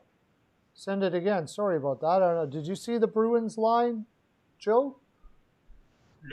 No, I didn't see it. No. Steele has 5. Well, for scratch for these teams, the COVID protocol is Nylander, Foligno's obviously not in yet, or Hutton, but they pretty much have the same lineup, other than the fact that Rittich is going to be in net for the Maple Leafs. This is an interesting game if Rittich does end up being put in net, but just because Calgary has been such a disappointing team for me all season, and the only reason they're not as bad is because of some other guys in their lineup playing better, like the Hannafins of the world, and Goudreau's actually having a good season. Kachuk always does good, and Marchand. So I'm not going to pick Calgary. I'm still going to go with Toronto. I would say Toronto 4-2. 2 Leafs. Okay, you're taking Toronto. Joe. Yeah. 4-2. Did you say? Yeah. I'm gonna. Let's see. We got any more in here? I'm gonna go off the board here. I'm gonna say 3-2 Calgary. I just. My logic behind that is if Rittich is in, personally, I wouldn't put him in. I don't like playing goalies against the other team that they just came from. They got too much of a read on them. I'd rather put in Hutchinson. But if they are going to put him in, I think they got enough of a read on Rittich. Also, Rittich is a very emotional guy. I don't really... Rittich plays best when he controls his emotions, and he doesn't do it well. So this would be a very emotional game for him. I personally wouldn't put him in here. I'd put him in a different situation. But if they do, I like Calgary. Also, after that emotional game, tough game against Montreal last night, this is going to be... Toronto can't win it. They have surprised a lot this year on back-to-backs and situations like this. I think it's about a 50-50, though. I don't think it's... I'm not all in on Toronto on this one. I think it's about a 50-50. The only thing concerned about is, has Calgary reached the we don't care yet? Has Calgary? It's possible that Calgary just doesn't care anymore. it's possible that there's enough players on that team that don't care. Were there how many? I wonder how many players are on that team that were hoping to get traded and didn't. And I wonder how many. You know what I mean? Like there's a whole lot of question marks there in Calgary. I find it odd that they didn't trade more than they did. Was Bennett that much of a problem, or were they just not able to get enough for anybody that they wanted to get to trade? It's hard to say. Yep, that's true. Rittich is in net. They're just talking about the game. Rittich was in net. Okay. Yeah, if Rittich is in net, I'm going to say the Flames.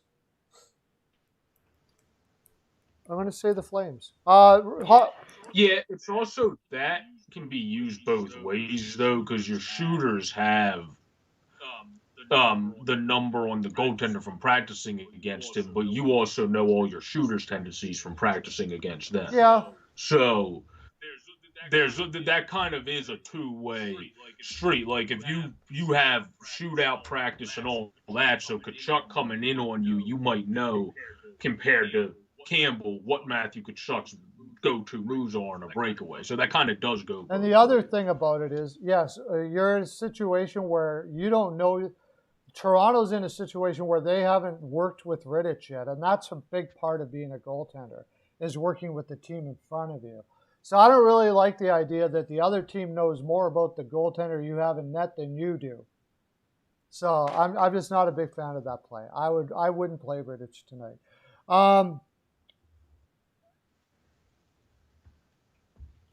Bennett was a cancer. Okay, Hockey News Reports. Could you please, you know that thing you sent me in my email? Could you send it and put it in the bottom so people can put in pics if they want to? If you still have it, put them in the comment section of this live.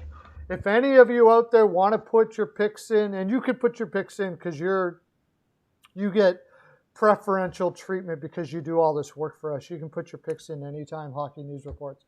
But if you want to put your picks in for all the games and you missed any, hopefully we'll have it in the comment section, a link. Hit that link and put your picks in there. Okay?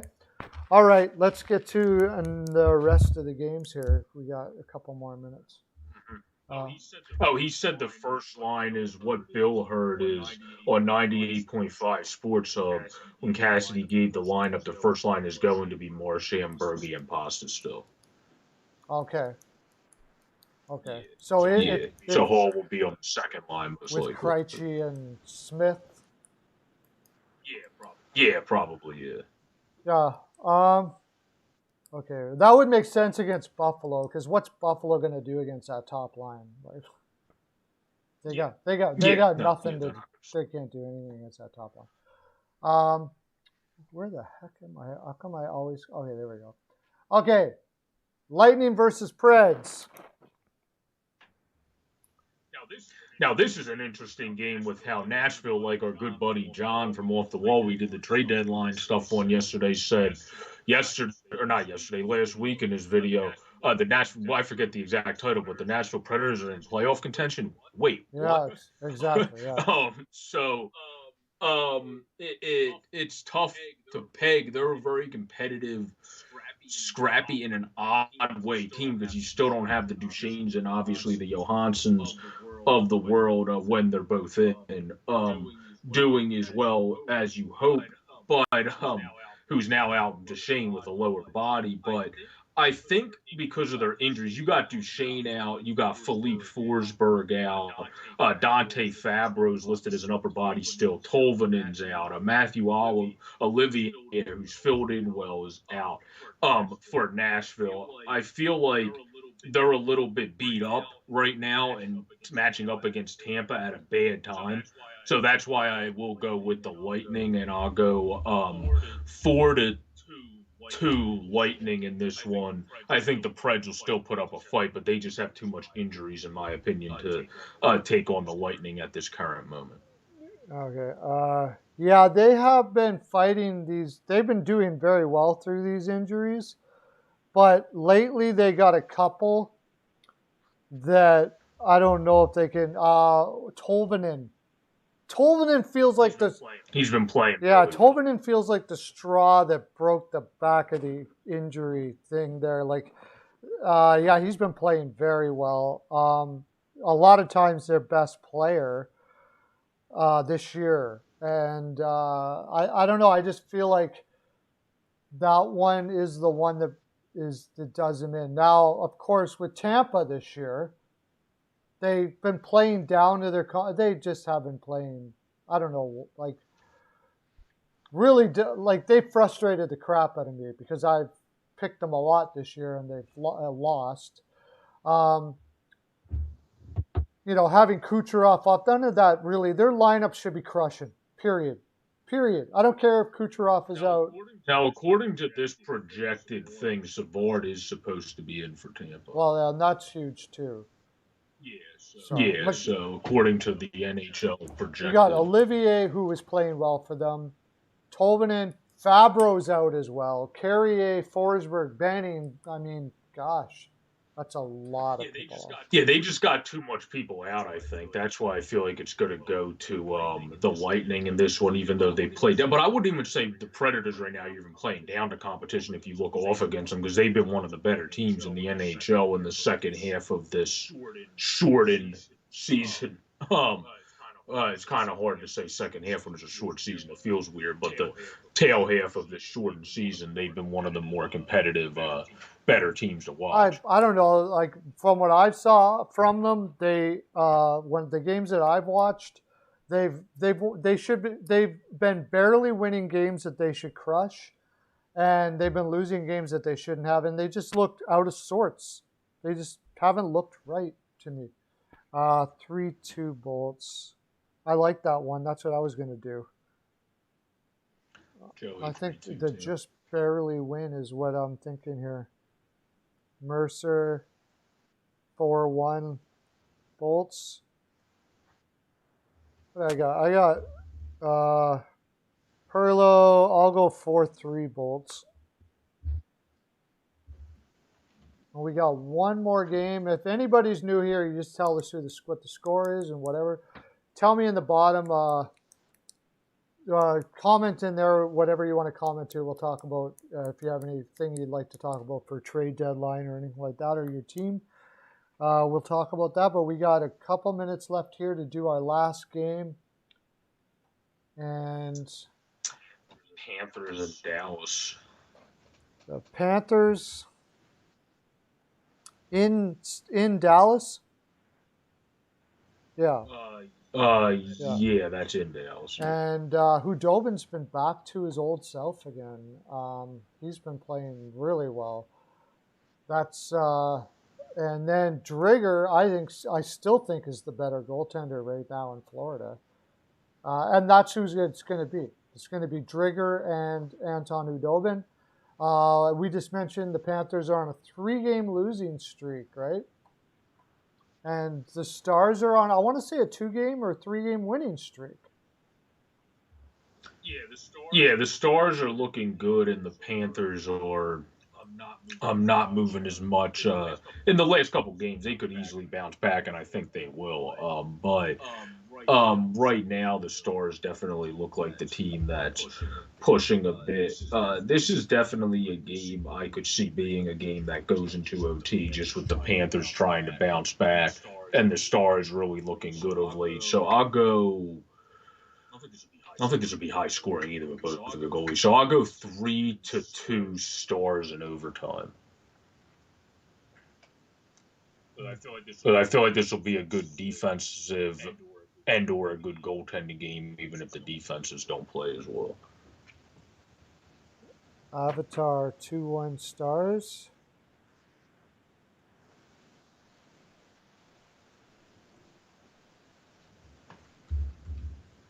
Oh, CL is back. Okay. I'll get those in a second. Mike. 4-2 Panthers.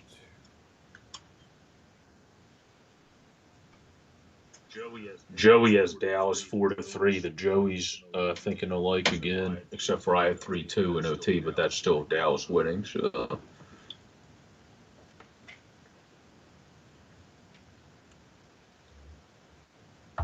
Okay, CL has 4-3-4-2 Leafs. Mm-hmm.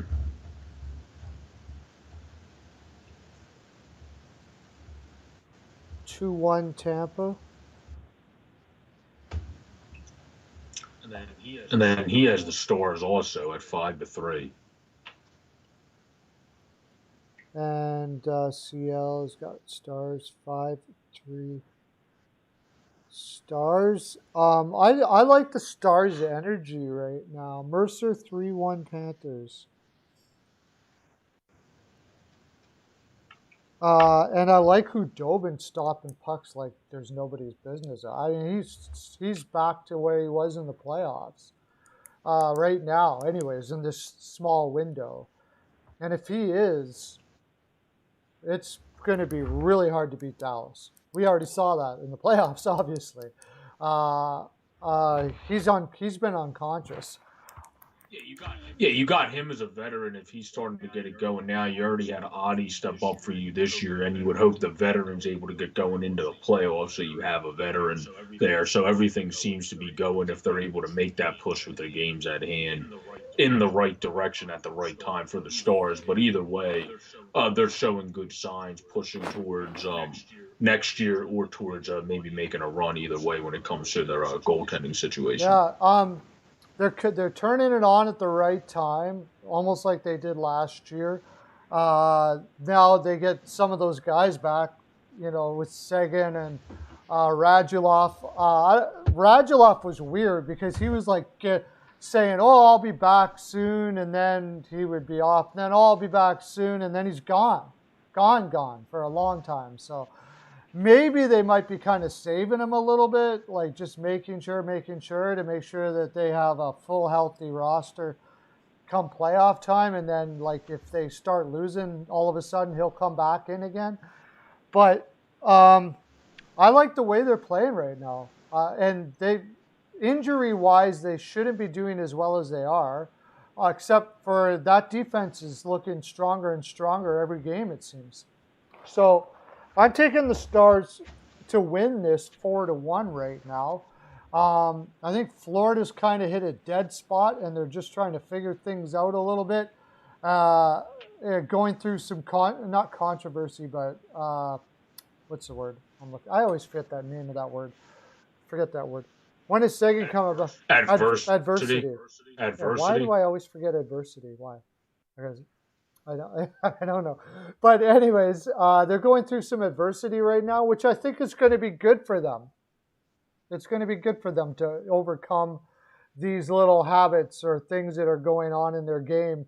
When Tampa Bay went through that run where they basically had no adversity and then lost to Columbus in the first series, that seemed to be the problem, that they were almost like there wasn't any. And now I wonder if Cooper kind of does that with Tampa Bay. He puts McElhinney in at weird times and stuff like that. It's almost like he's creating adversity to have it not happen so they don't get complacent, that they're thinking about what they're doing and getting, giving them little reasons that we need to get over this, that we can adjust and overcome.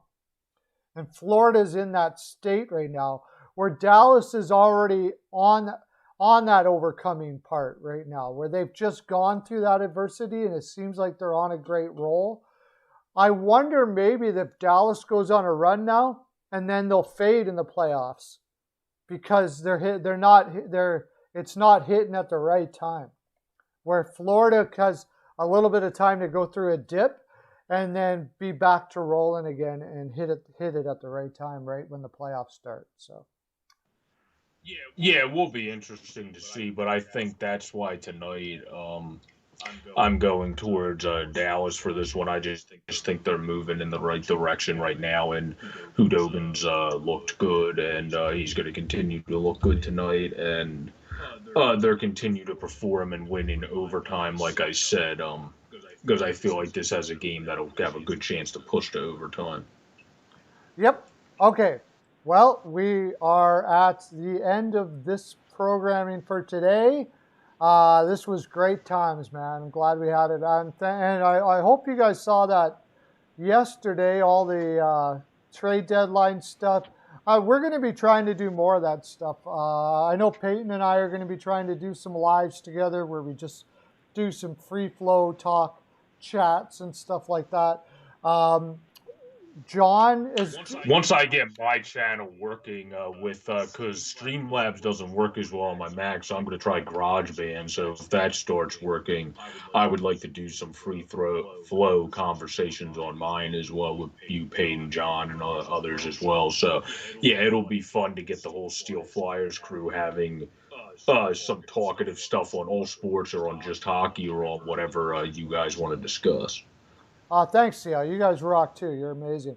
By the way, I got CL. the audio fixed for my video. So if you want to go check out my picks for tonight, go check out the video there. The last one that I did.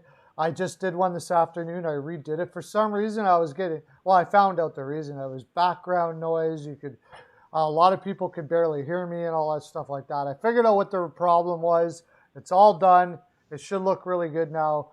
Go check it out. Go check out Sportsman Addict News, Joe's stuff.